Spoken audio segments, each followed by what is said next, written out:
Fala galera, eu sou o Joe Quizada e seguinte, esse é o I Don't Down, uma visual novel construída em gráficos ASCII ou ASCII, onde o terror não vem apenas de monstros ou sustos repentinos, mas da sensação constante de estar preso dentro da própria mente. O jogo acompanha uma mulher tentando atravessar uma noite marcada por sonhos estranhos, pensamentos intrusivos e lembranças que parecem voltar de formas cada vez mais distorcidas. E sem mais enrolação, vamos direto pro jogo.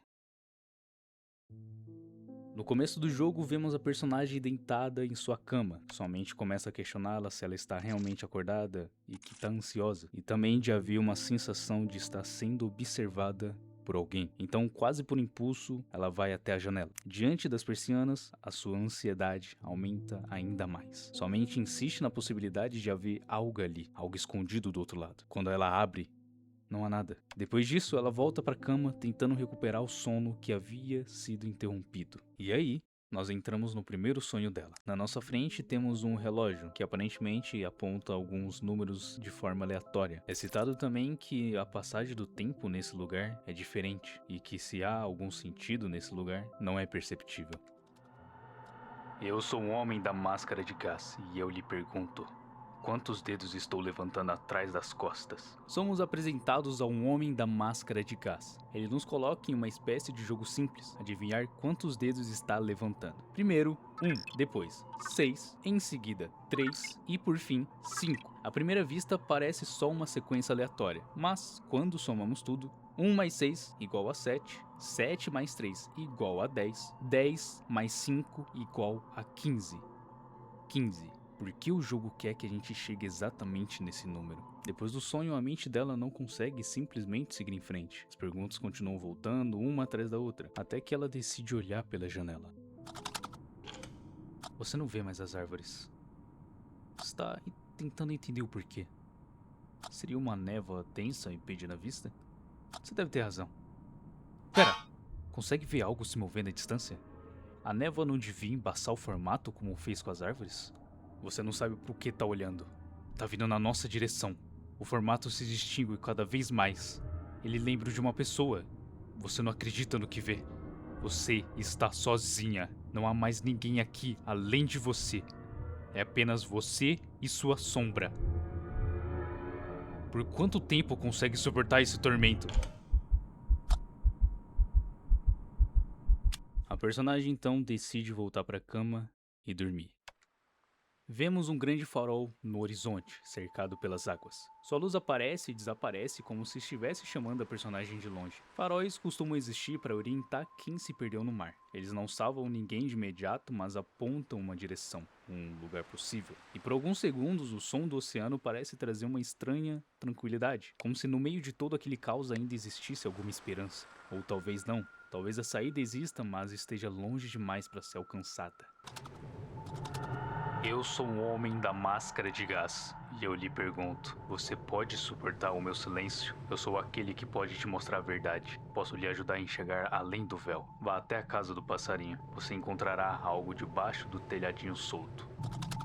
Novamente, a cabeça da personagem não para de incomodá-la, com mais perguntas e a deixando mais ansiosa.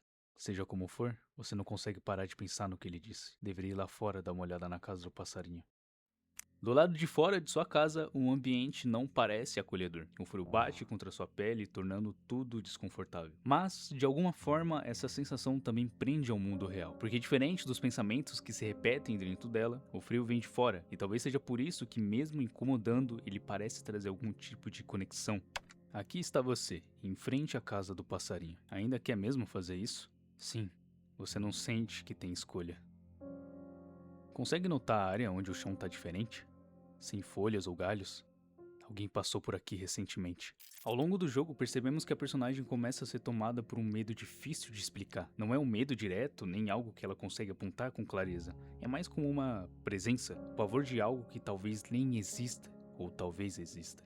Depois de vasculhar a casa do passarinho, por incrível que pareça, não tinha passarinho, olha que legal. Na verdade, tinha uma caixa que a gente não sabe quem colocou ali, mas vamos descobrir já já o que tem dentro dela. A personagem se depara com uma situação estranha em frente à sua cabana. A porta da frente está aberta. E como se o sonho já não fosse o bastante, a sua mente começa a atormentá-la com novos questionamentos. Será que eu esqueci de fechar? E se tiver alguém lá dentro? Depois de tantas coisas estranhas acontecendo, até uma porta aberta deixa de parecer coincidência. Dentro da cabana, a personagem permanece com a caixa em mãos, hesitando em abri-la. Sua mente começa a imaginar possibilidades, uma pior que a outra. Você encontra um celular dentro da caixa. Ao olhar mais de perto, você nota algo sinistro. Esse não é o seu celular? Como seu celular foi parar na caixa? Tente lembrar da última vez que usou seu celular. Você não se lembra de ter vindo aqui, lembra? Agora que parou para refletir, você não sabe onde tá. Você desconhece esse lugar. E se na verdade ela mesma escondeu o próprio celular? Nesse meio de pensamentos excessivos da personagem, pode ter ocorrido em algum momento uma tentativa de se afastar daquilo que a atormentava. Mas até o momento a gente não tem nenhuma informação concreta sobre isso. E na cama, mais pensamentos, mais pensamentos, mais pensamentos, mais pensamentos. No terceiro sonho, a personagem aparece diante de um muro. Ela parece cansada, quase sem forças, como se estivesse fugindo de alguma coisa há tempo demais. Mas o jogo nunca deixa claro do que ela tá fugindo. E talvez essa seja justamente a questão, porque esse muro pode representar o limite da própria mente dela. Um bloqueio, uma barreira, o ponto onde todos os pensamentos, memórias e medos finalmente alcançam a personagem. Galera, esse jogo tem muito diálogo e eu vou resumir mais ainda. Ainda no terceiro sonho, o Homem da Máscara aparece novamente. Dessa vez ele faz perguntas estranhas, quase como se estivesse testando a personagem. Você aceitará minha verdade? Se eu a guiar, você me seguirá? Essas perguntas acabam levando a personagem a aceitar de alguma forma que aquele homem realmente existe. Ele diz que ela precisa ver o que há do outro lado do véu. E no fim, afirma que a resposta está oculta dentro da galeria. Que galeria? Nesse ponto, dormir deixa de parecer uma fuga. Os sonhos não trazem descanso. Pelo contrário, eles a empurram ainda mais fundo para dentro da própria confusão. Lembram do celular? Então, a galeria que um homem da máscara citou no sonho pode estar se referindo à galeria do celular. E olhando o celular, as imagens da galeria parecem nos dar pequenas pistas sobre o passado da personagem. A primeira mostra seus amigos, uma lembrança ligada a vínculos. A segunda mostra sua antiga cachorra que faleceu recentemente, uma lembrança ligada à perda. E a terceira imagem mostra um antigo moinho de água. À primeira vista, ele parece menos direto que as outras fotos, mas talvez seja justamente por isso que ele chama a atenção. O moinho pode representar uma memória antiga, um lugar preso no tempo, ou até a ideia de... Pera, tem alguma coisa nessa imagem.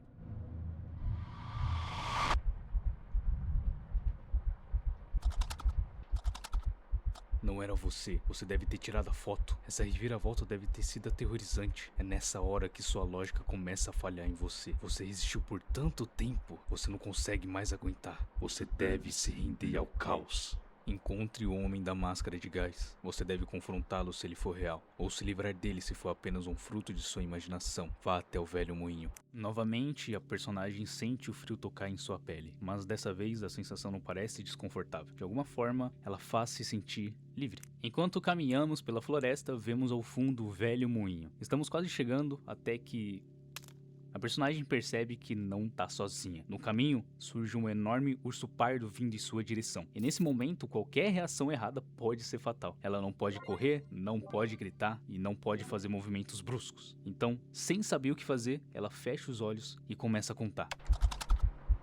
1, 2, 3, 4, 5, 6, 7, 8, 9, 10... Parece que você está segura.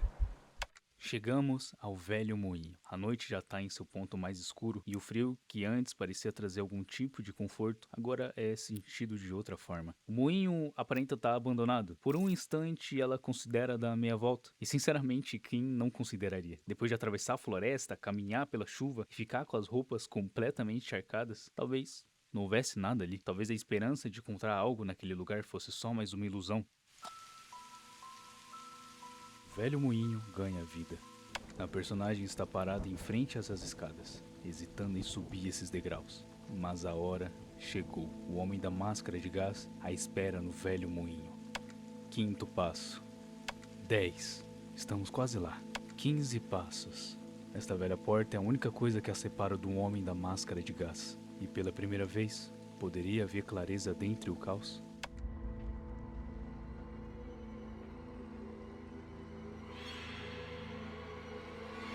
Não tenha medo, eu a guiei até aqui, permeei seus sonhos e pensamentos como tinta escorre nas águas negras. E eu nasci do silêncio. Você sentiu algo quase tangível na escuridão, chegou tão perto que pôde quase tocá-lo. Ouça bem, tais ondas nascem do pulsar da pirâmide triangular. Ela já sobre as águas negras por trás do véu que todo distorce. Sua busca por algo maior finalmente chegou ao fim. Encontrará sua tão almejada verdade dentre as 3 faces da pirâmide. Mas ela se esconde após o véu, o qual só pode ser visto na escuridão. Portanto, tive de desafiar sua lógica e razão. Eu me disfarcei em seu silêncio. Cansei-te com intermináveis sussurros da quietude. A enchi de dúvidas e ressentimentos. A introduzi a escuridão necessária. Eu sirvo a um único propósito. Não ganho nada por enganar você. Você deve olhar além das coisas que aprendem aqui. Observei os seus entes queridos pela escuridão. Mantive-me na sombra do canto cinza. Ouvi-os quietamente murmurar suas orações. Você os causa dor de cabeça. Você é um fardo para eles. Você está segurando as lágrimas, está pensando neles, mas eles não importam. Você tem de deixá-los aí. Deve cortar quaisquer laços que ainda o tenham com esse mundo, pois o maior truque do véu era se disfarçar de luz. Olhe para meus olhos, pois eles são como facas. E com o meu olhar cortarei o grande véu. Mostrarei-lhe o caminho, a levarei pelas águas negras. Lhe ajudarei a rasgar o véu de uma vez por todas. Agora aceite-me em carne. Olhe para suas mãos. Há veneno correndo por suas veias, um câncer que a impede de ver e sentir o que é real. Ele a enganou com coisas falsas para mantê-la submissa e contente, mas no escuro, você começou a sentir sua presença. É difícil dizer não ao amor, ao prazer e à felicidade. É difícil fechar os olhos para sua última luz. Mas saiba que esta luz da qual falo é artificial e falsa. E devido à natureza das coisas, você deve sangrar. Com meus olhos a livrarei do veneno.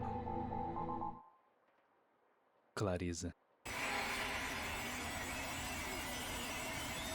Sem dor, sem dúvida, o frio se transformará em calor. Uma sensação de calma surgirá. Liberte-se da discórdia.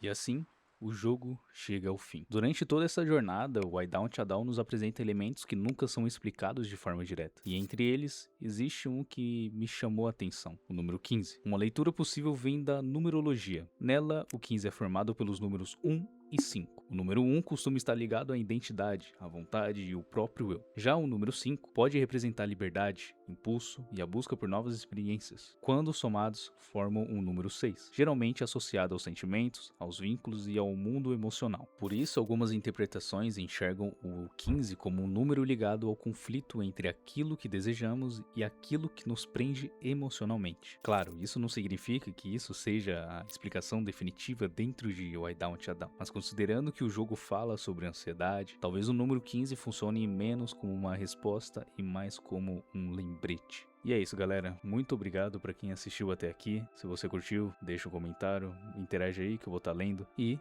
nós se vemos por aí.